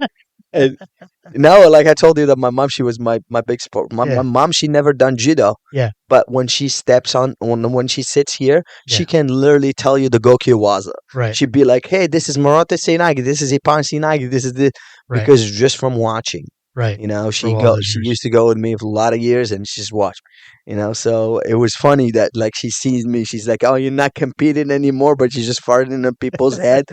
It was funny. Did you ever pee yourself? Repeat myself. Pee Pee yourself? myself. No, No, nah. no. Did you ever shit yourself? Uh, yes. I think in a tournament. I was in a tournament. I was like, it didn't. I didn't shit myself, but I had diarrhea. Like it was a Really really bad. bad. Did you get to go to the? Did you get to do the tournament? I was in the middle of the tournament. Okay. So I was in South Africa, and it was a big tournament.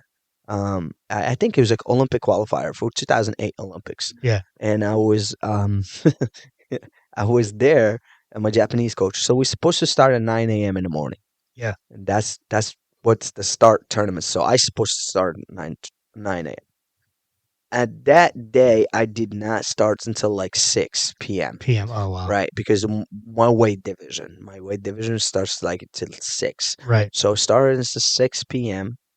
And during that time that I was sitting in the venue, I was hungry, so I grabbed something from I think a pizza or something. I grab it Yeah. from the store there, and I eat it. So while I was eating that, like I had diarrhea the entire time. I think I eat something different, Bad. Yeah. bad. So I get diarrhea. So every single time I'm fighting someone in the middle of that, I'm like just worried about shitting myself. So I win the fight. Yeah. I go to the bathroom, shit myself, come back again. Win shit. Like I think we didn't start at 6, end up at 9. I was the last one closing the door for the tournament. Oh It really? was like so Yeah. bad, You you so bad. you tell that story to all the competitors here. Oh yeah, that's Make crazy. sure you bring your own Oh food. yeah, that's what I keep saying to the Yeah. guys. Yeah. Yeah. Every single time I was like, "Hey, listen, when you go to a tournament, you guys like need to pack up your snacks. You need to know what you eat, what you like to eat because of that. Because what happened is like you get something from the tournament and you're not used to, and you don't know what it is. Yeah. Guess what? You're gonna shit yourself because you don't know what Yeah. it is. That's it. You have any event that you would think was the most impactful to you in your life? One thing? Was there anything? Was it walking into that judo gym? I don't know. Anything?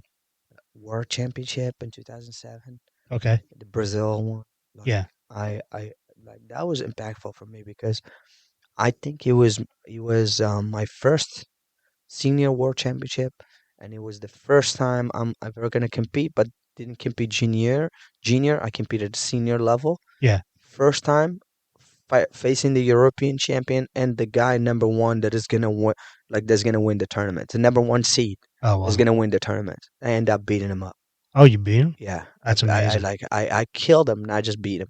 He was Yeah. a Russian guy. Like it just like, and it was all over the news about like how this Moroccan guy just came up and beat up this number one seed and this and that and that.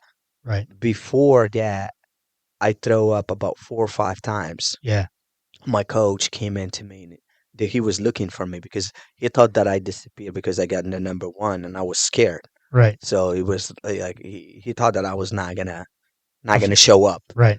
but I was just like Nervous. in anxiety and Yeah. nervous, so it's kind of like, oh my god. But whenever I fight, whenever I throw up, it's just a different. I'm a different animal. Yeah. That's it. Like I just take everything out. Then I'm like, okay, let's go. Is it? Shake hands or get the grips. I forgot everything. He's a human and I'm a human. He had Yeah, two hands. I have two hands. yeah. That's it. How about a person that was most impactful to you? Person most impactful for me, I would say my dad. Yeah, I would say my dad. yeah, My dad is the most impactful for me because the way that he used to live, yeah, the way that he like literally like changed me, and like it's because of him I'm who I am, yeah. you know. All right. Now I got my 20 questions. You ready for them? I hope so. All right. It's the Angry Dave podcast. I'm a little angry man. What makes you angry? What makes me angry? Yeah, People that lie, yeah, liars, liars, and liars makes me angry. yeah. People that is unfaithful, you know. So those are the two things that like make me angry. I mean, the rest is the rest. Anything could happen. Right. You know, How about what makes you happy? what makes me happy? Seeing my family happy, Yeah, seeing my people happy, yeah, seeing my friends happy. Makes me like students happy. Like the people that are surround me, my surrounding are happy. I am the happiest. What are you most proud of? Most proud of what I'm achieving right now. Like my school, my things, coming from nothing, Yeah, $0 in the pocket, yeah, to running a business, to like this is pride, to right, owning my own school, right, it's that's prideful, right. Yeah, to literally not having a place to live. right? Right. Yeah, Not having a place to live, to to have. have my own house. Right, I'm not renting, right. Yeah, so you own your own house, have your own business. I own my own business. Yeah, I don't rent a car. I have my own car. yeah, I can provide for myself, can provide for my family, can provide for my other family that is overseas too. So it's kind yeah. of like It's awesome. that's. Yeah. So we skipped over this, but I want you to tell the story about you meeting Kristen. I think it's a great So I story. met I met Chris in a judo school. So it's like it's just like I am. I'm as I said, I'm an ambitious guy. Right. I like things. If I like things, I will want it. Yeah. So yeah, I met her and I liked her, and then she was like, I think she was injured, Yeah. and she got a knee surgery, and she was hurt, and I was trying to go with her, and she's like, no, no, and I'm like, I was just trying to be nice, I'm trying to go with her, Yeah. and she's like, no, I am hurt and this, and I was like, I'm gonna go nice. I ain't even speak English, dude. Like you gotta understand, like Right. those are the first 6 months. Yeah. I didn't even know a word. Yeah. I didn't even know what a cup is. Right. So, And that was and now I'm doing a podcast with you in English. right. And what year was that? It I was in just 2011. I just want people to understand what year that was, and the level of English that you speak at this point is pretty amazing. It's 2011, April Yeah. 2011. I moved to America and I didn't know even any English. You So so it's you figured out the word for boyfriend? oh yeah, it was boyfriend. I was like, and I'm trying to met her like well, I'm trying to do a blind date. Yeah. Like I call it a blind date, but Right. like because I think she was going to this beach called Narragansett, Okay. and this beach is big, it's huge, So I'm like, I don't know where I am at. So I called her, and I'm like, hey, I am at the beach, And she's like, what beach are you at? And I'm just like, Narragansett. And guess what? I'm reading what's in the board, and it's like just like the stop sign. Yeah. I'm reading what's in the stop sign because I can know where I'm at. Ah, So it's like, where are you? and she's like, "Where were you?" And I'm like, "This place called." It was a stop sign, and then underneath it was like something. Yeah. So I just don't remember what it was. Yeah. So it's kind of like Um. I'm reading that. That's how dumb I was. And I'm You like, are dumb. Yeah. and she's like, and she's like, and she's like, "Oh no, I don't know where you at. So I'm not coming." And I'm like, "Okay." I was bummed, and Yeah. that was gonna be like my first day with her and Yeah. everything. Then the second time I went to a movie theater, and so that's it. That's what I asked her. I was like, "Do you have a boyfriend?" I'm at one way. That's it. I'm, One way. Yes, it was a one way. was it a It one way was a section? one way section. Yeah, it was a one way section. Yeah, I'm reading the sign. I was like, "Oh, well, one way." And I'm like, when I'm reading it, I'm figuring out that it's not the right thing, Right, right. That's just a directional just a sign. directional sign. So it's like, oh my God, That's funny.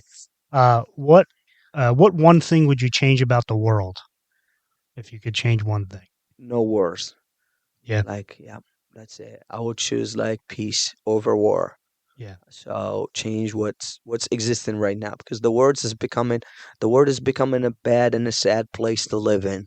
You right, know, if I can live in somewhere else that these things don't exist and fights don't exist, even coming from a fighter, you know, I'm always my love fighting, but you gonna understand that the biggest fighters or the fighters are the quietest people yeah, that they don't really want to fight. right, You know, you don't want to like you, they don't want to fight. right, They do it because they have to do it, right. right? So, um, one thing that I would change is the what's existing, the current situation that exists in the world, which is wars Yeah, like Ukraine, Palestine, you know, all of it. like all of it, Libya, all these countries that it's been in a war, Taiwan, you know. Yeah. So if I can change that, I How will. how about one thing you would change about yourself? Yeah, like I would say, like I would change just my. It's hard. Yeah, Hard to when you're thinking about yourself. It's hard yeah. because I don't know if I'm doing right or if I'm doing wrong. If You're I'm just going, trying. yeah, I'm trying my best every day. I woke up, so I have this in my belief system. Every day I woke up, it's a birthday. Yeah, You know, in your birthday, you try to just give your best. yeah, Now, giving my best is by doing the good things and the right things that I think it's right. Helping, giving, understanding, listening, being there to others. Those are the things that I like to do. And changing something about me, I don't think I will change anything about that. yeah, So it will just come to my physical, probably part. That's all. And yeah. if it's, yeah, How about your biggest fear? You have any big fears? anything. I'm, Anything about your life and your kid? About Amir? Anything? I'm a big believer if something's gonna happen, it's gonna happen. Okay. You know, Yeah. so I'm You don't live life like that. right. So it's just like, uh, if I'm gonna die tomorrow, I'm gonna die tomorrow. Right. If I'm gonna die today, I'm gonna die today. What important to me is giving my best and doing my best Yeah. and being my best, improving my surrounding Right. and improving myself. Yeah. So the rest is for me is just what's in the books from me from God. That's Right. it. So just being engaged in your Right. life, right? Right. Yeah. You already asked the next question, which is most important to you. I think you just answered that. How about an everyday struggle? The everyday struggle, um, it's uh it's seeing your like your loved ones struggling, Yeah, you know, I hear that. not you, not me. Right. Seeing others struggle, And not being able to not really being fix able to help, you or know, fix it. or fix it, you know. So those are the things.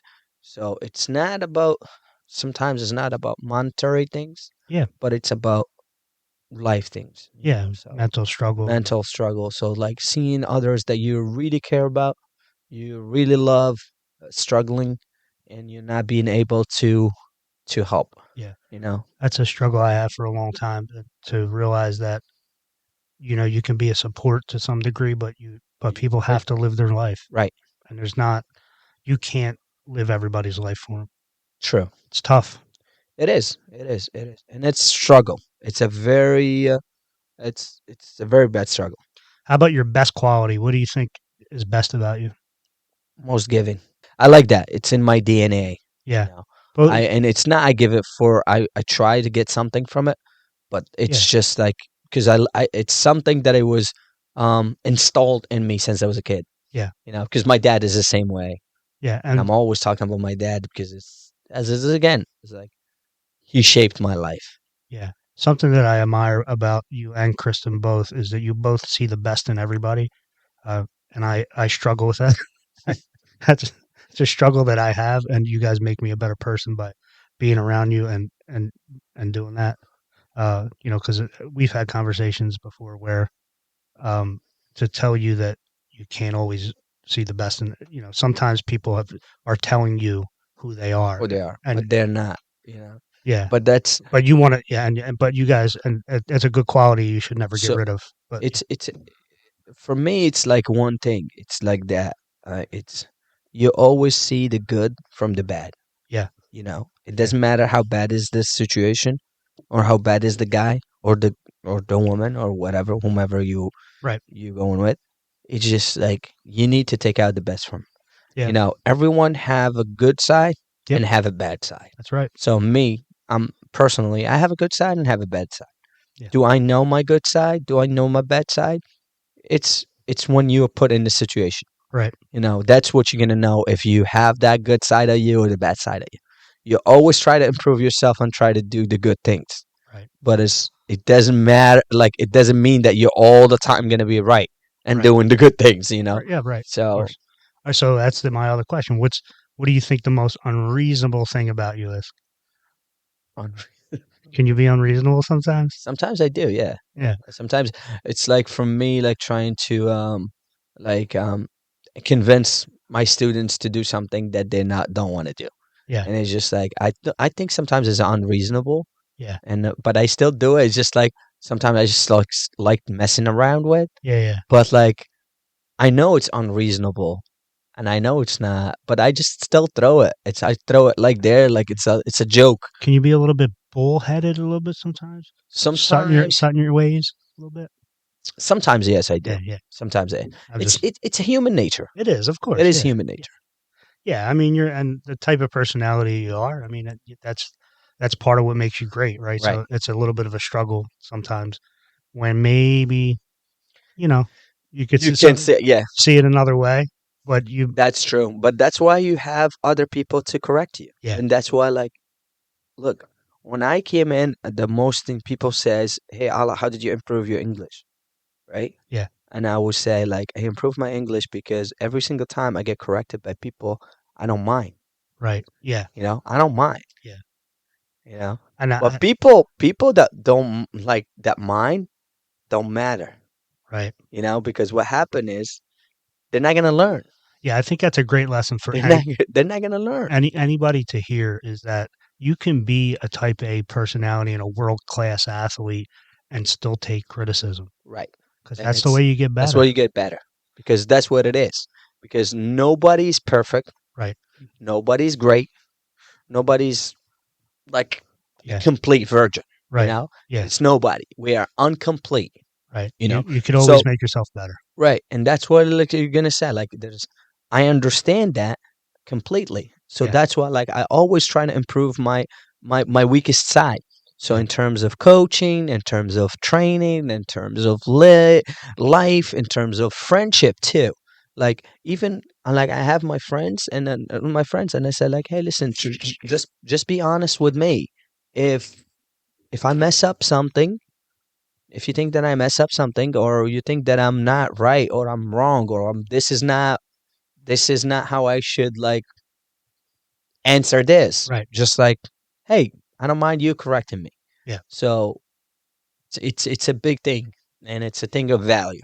How about what type of music do you hate? I hate. I don't think I can hate any music. Yeah. I just enjoy every music. Do you dislike any type of music? No, not really. Not really. How about what's your favorite type of music? I like listening to good music. Yeah. I like to listen to like soft music, Yeah. like classical music.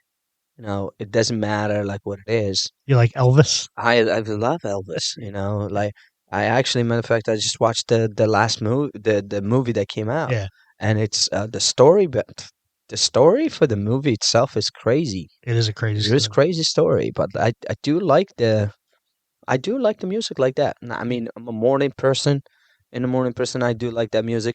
It's just like, but I don't have no specific preference. Gotcha. You know, I can listen to anything, Just and as, also like I can't dislike anything. yeah. It's just like It's just whatever makes you whatever feel it's good. in the mixed, whatever it's in the mood for that time and the moments be. Do you have a favorite song?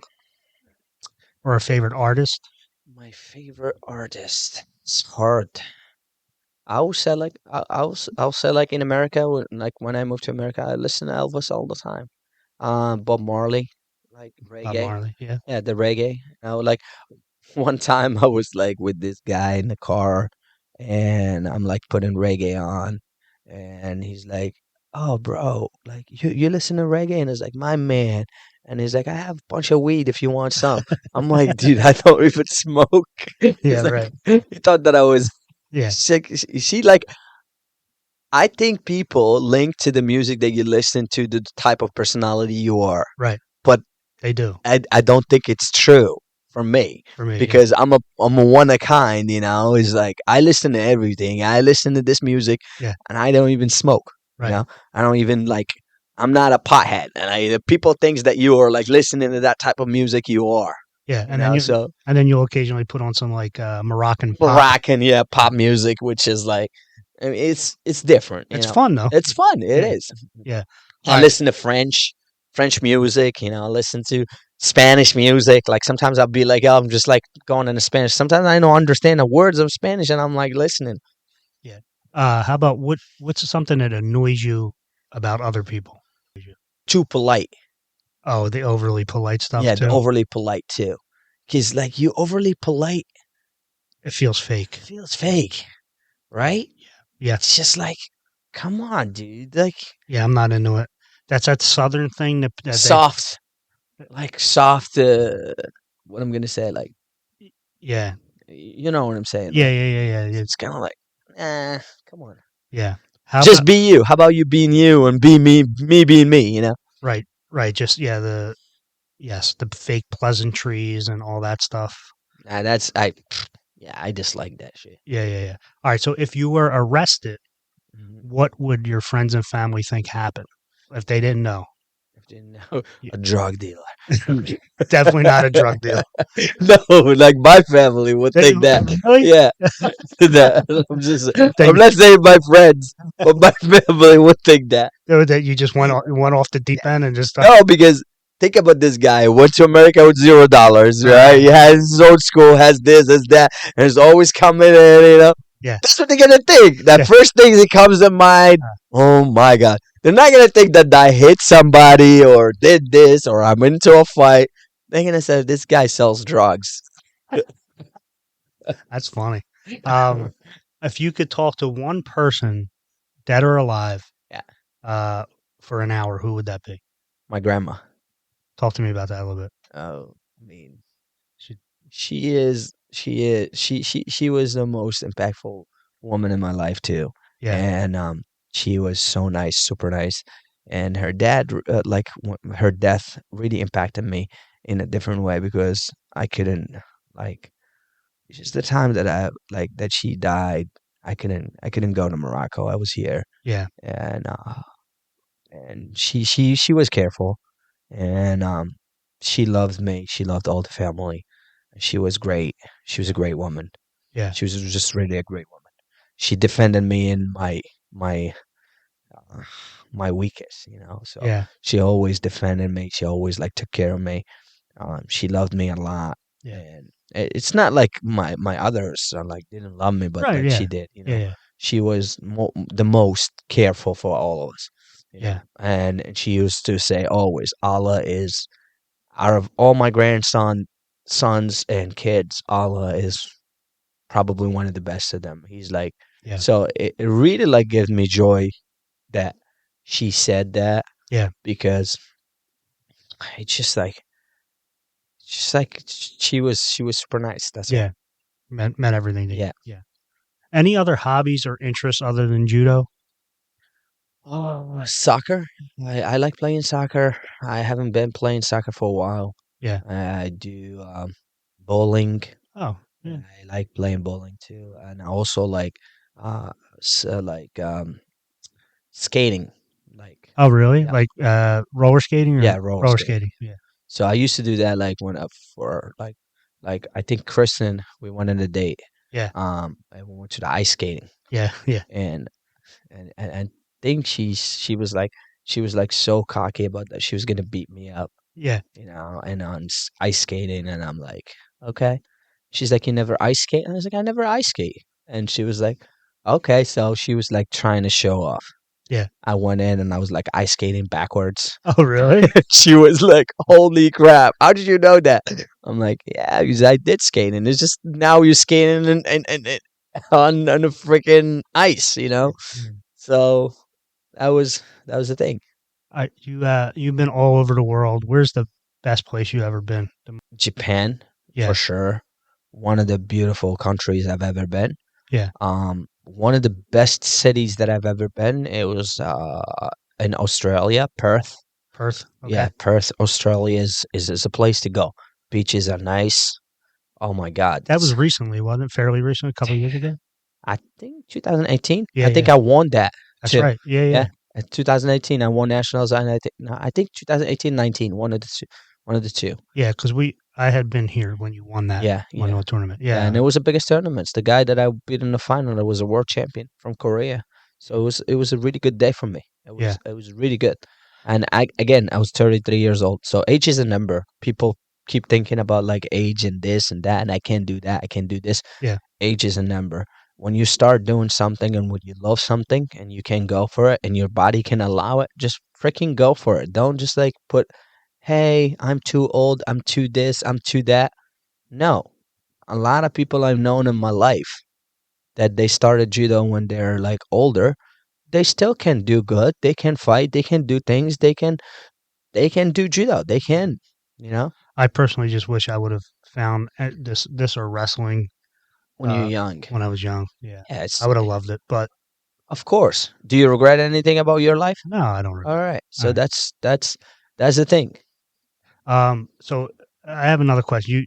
It's a little bit off topic, but you've been all over the world. Is there something and you've been lived in different cultures Mm, and been a part of different cultures, not just America and Morocco, but you've spent a lot of time in like Japan and yeah. things like that.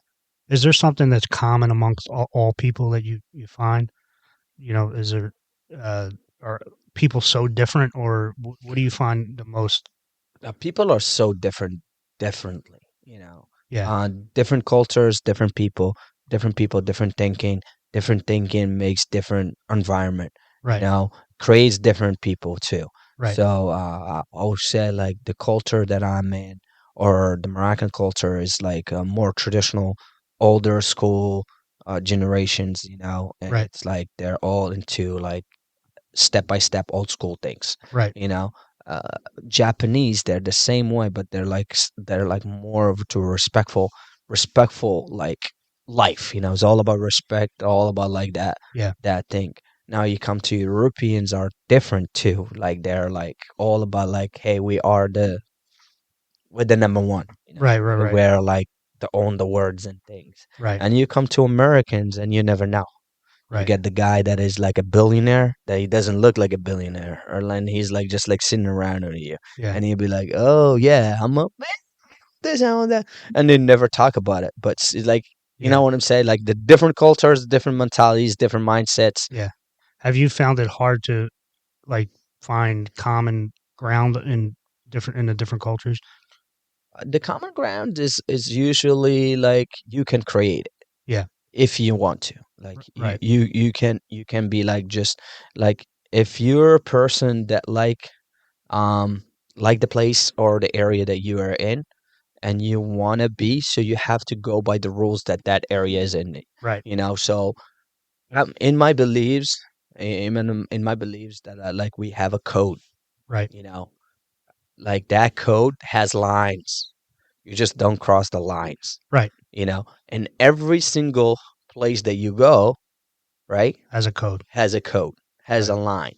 You respect the code, you right, respect the lines, you're gonna be good.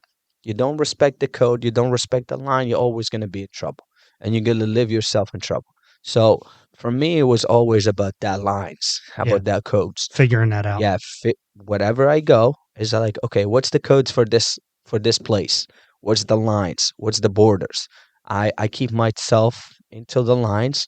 I respect everyone I in front of me. You know, it doesn't matter who is. You know, I respect their opinions, but they have to respect my opinions. right, I respect their things. So they should respect my things. So if I believe in this and my belief system allows me to do this, then that's it, and I can live with it. Yeah. All right, two more questions. 2 or 3 things on your bucket list. What things do you want to get accomplished that you haven't, or do, or I go, do. or go somewhere that you haven't been? Anything like that? So it's just gonna be for me. It's like, as I say again, like my bucket list is like I want to be a national coach. Yeah. That's in my bucket list, and I want to produce uh like a top level athletes. Could be like a national, not Yeah. a national champion, but like more than a national champion, like a world champion, Yeah. or someone that like can, or someone that can like achieve the highest things in highest level. Right. Because things that I've like, I think the things that I've missed, Yeah. I want to give it to somebody that Can take it to the can next take it to level. the next level.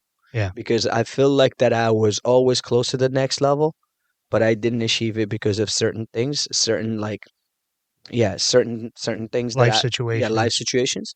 But I still think that it's doable, Right. and I still think that it's just like if it was provided to the correct things and the right environments, Yeah. and it's like to achieve success in sports, it's not just one thing. There's a lot of things Yeah. accumulated.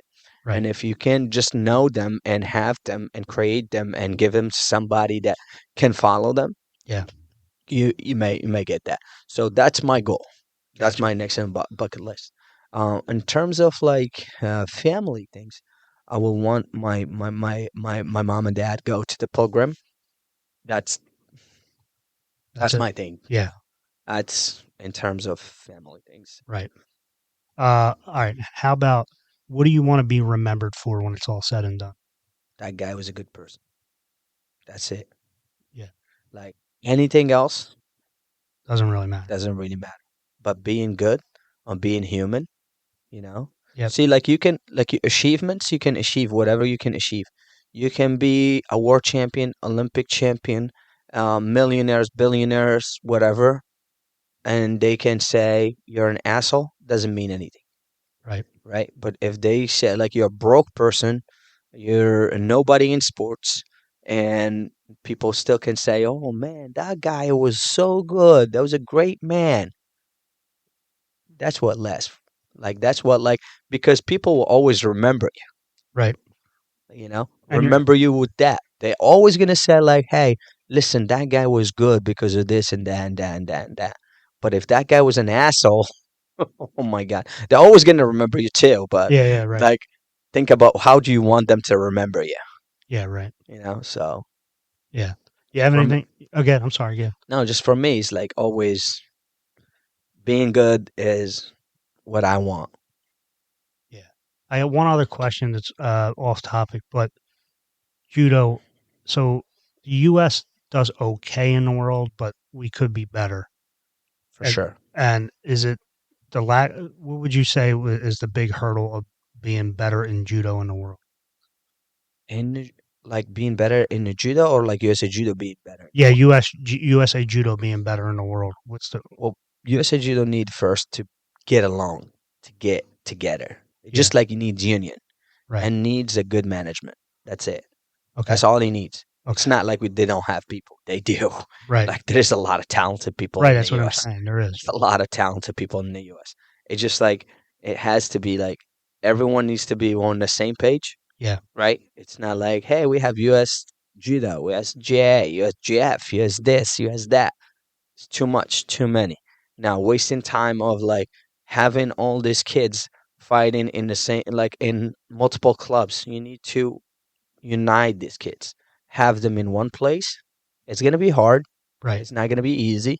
Yeah, But like, hey, if if other nations, small nations like Kosovo, who's like this big, right. can make it, why not US?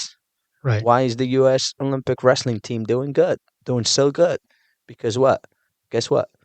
Kids are doing wrestling from middle school, high school, Just a little bit more organization. university. It's more organized, Yeah, you know? So you have you're providing these kids with all this right. and you can achieve success.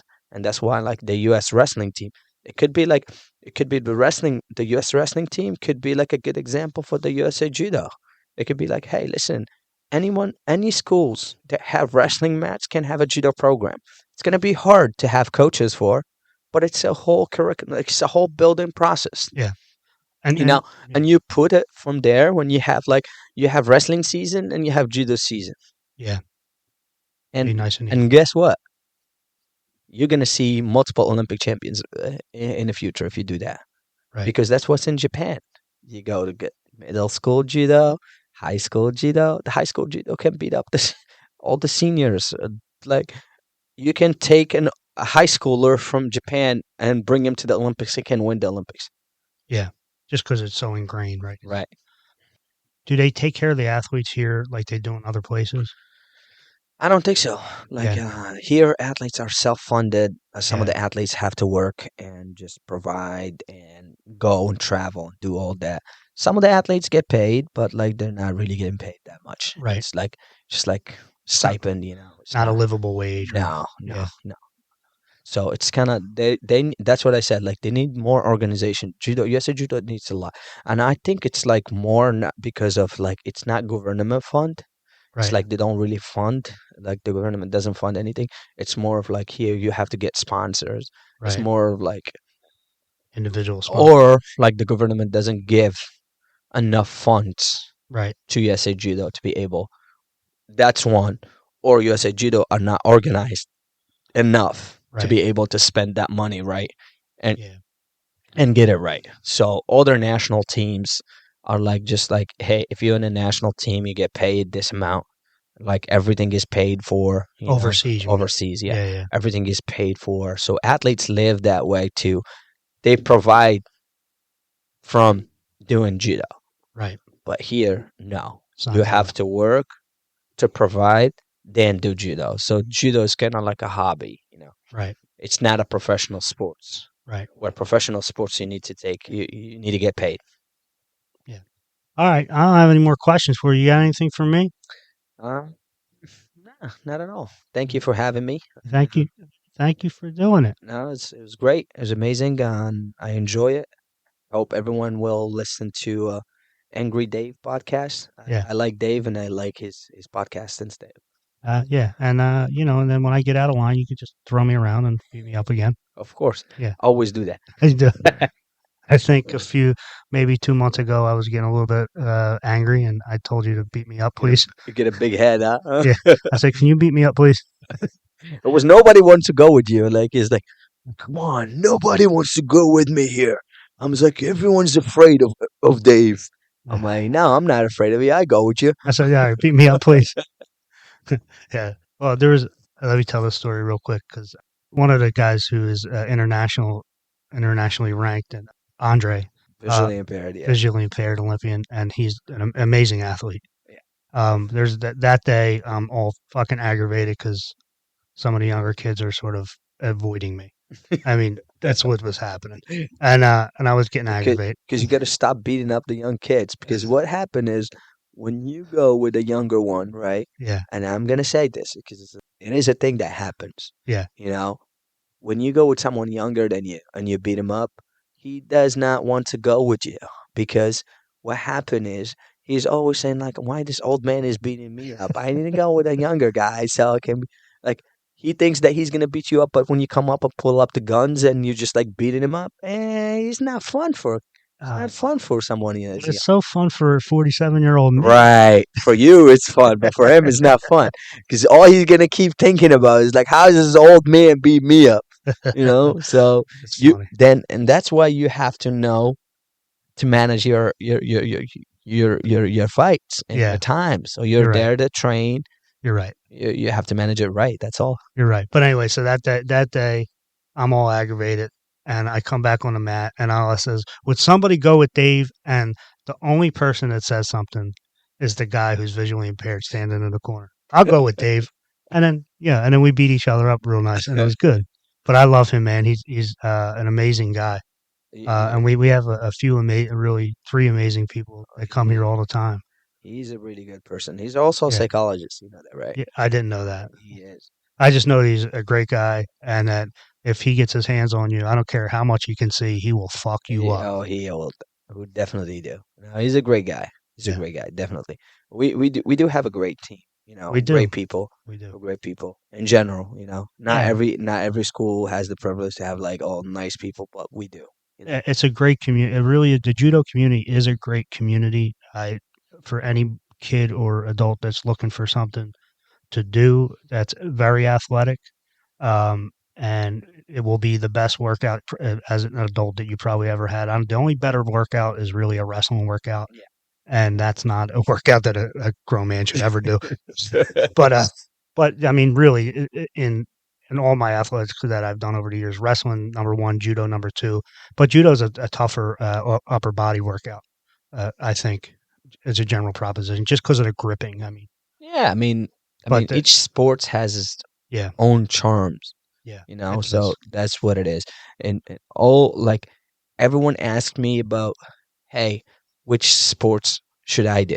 Yeah, Right? Either judo, jiu-jitsu, yeah, wrestling. they're all great. What I would say to people all the time, you're moving, that's what matter. Right, You just do know, something. it doesn't matter if you're doing judo, if you're doing wrestling, or if you're doing jiu-jitsu. Yeah, What matters is you're enjoying what you're doing. yeah, and You know, each has its own right? benefit. Yeah, Judo has its own benefit. Jiu-jitsu has its own benefit. Wrestling has its own benefit. Now, if you can't do that, good. If you can't, just like you have to move, you have to do something. well, You know? you told a student today who came in and struggling a little bit and just you're here, right? Yeah, that's You're it. here. That's a benefit. Move around as much as you can and get better. And that, but anyway, the judo community is just a great community, supportive. I love it. My kids love it. So, if anybody's looking for a place to come, Alaa's got 2 locations. All right. All right. Maybe we'll grow more, do more. Yeah, How and about that? maybe I'll teach your kids every once in a while the little fat guy. Which one? All right. Till next time. I'm out. All right. Bye. Peace.